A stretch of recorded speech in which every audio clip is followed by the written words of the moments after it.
The risks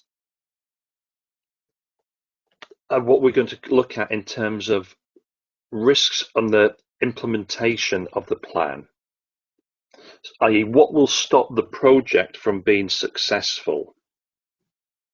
So the first one, the extension of deadlines in the setup phase. So if, for example, if we say, right, we're going to go for ISO 27001, great, the whole business buys into that. So that's the starting point. But the setup phase is where you define the scope. So if you're at, from that starting point of saying, right, we're starting now, but then if you're struggling with the definition of the scope and where that will extend the deadline. So if you say we're going to do this in 10 months or 12 months or whatever it might be, the clock is ticking. The extension of deadlines in the implementation phase. If you don't have the support of the wider business, you could experience a lack of urgency to act from some departments upon whom you might have some dependencies. Again, that can and often will bring delays. The other part, which is really important, and this is when you get into the nitty-gritty of the standard, when you start performing activities that are completely unnecessary. And I'll give you an example of that, because quite often when people think about ISO 27001, on one level there's the people who are saying this is a great system, it supports the business, it improves security, it increases awareness, it does all these great things.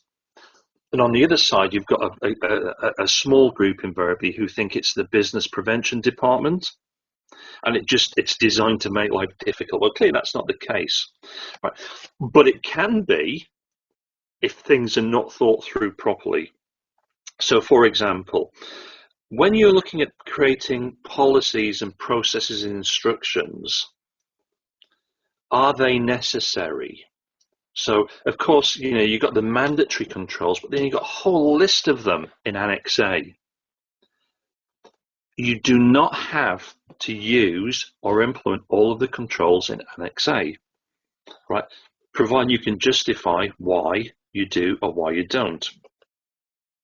Now, if we talk about activities that are unnecessary, let me give you a good example. One of the controls in Annex A, 11.1.1, talks about physical and perimeter security. There would be little or no point creating a policy around that because it's obvious. Complete waste of time.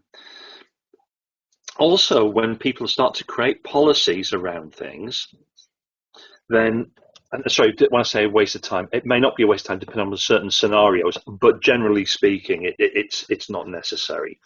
The other thing that happens, risks, are that people will get into things too deeply and they'll create overly complicated and long policies and procedures. And even for a very complex scenario that might be unique to your environment, it should never really exceed 4, possibly 5 pages. It should never contain technical language because, as I've said previously, these are business documents. And excuse me, we shouldn't have rules that we're creating that are not practical.